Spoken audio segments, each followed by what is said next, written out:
Ensimmäinen yö tässä asunto-Oulussa meni aika mukavasti. Niin sanotaan tässä, mistä minä en tiedä missä me ollaan. Mä oon niin sekasin, että kun seinäkello, että mä en tiedä missä ollaan. Tää on mulle ihan outoa seutua.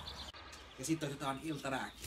Kun joutuu ottaa näin iltaisin, ja nyt ei otakaan aamuisin, vaan illalla ja aamulla. Tää kassi on ollut loistava. Taulukassa mahtuu tabletti, mahtuu kuulokkeet, oli kamera mukana.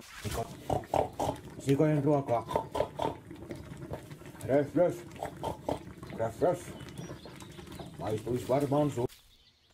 No niin, täällä lampaita kattelemassa ja... Perkele! On. Paskaa pörköä. Käydä tässä heittelemässä, kun näitä lumpeita on niin saatanasti. Tää ottaa lumpeisiin kiinni. VT:llä, sukat pyörii VT:llä jalassa. Tää hermostukoiskuvanlaatu on ihan perseestä, mutta ei kannata sitä väittää. Se ois sitten nukkumaan meno aika tossa. On.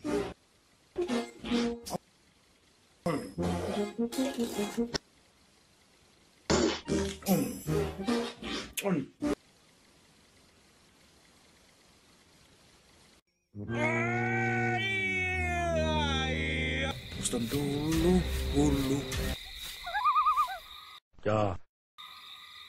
Pakko jäädä kuvaamaan, että mikä se herkku ja sieltä noin kaukaa.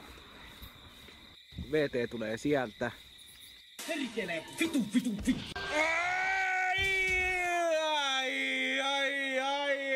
VT. Älä vittuile. Perkele! VT tulee.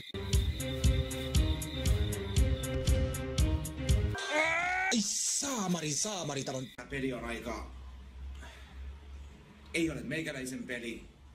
Peli on semmonen, mitä mä sanoisin, ihan paska.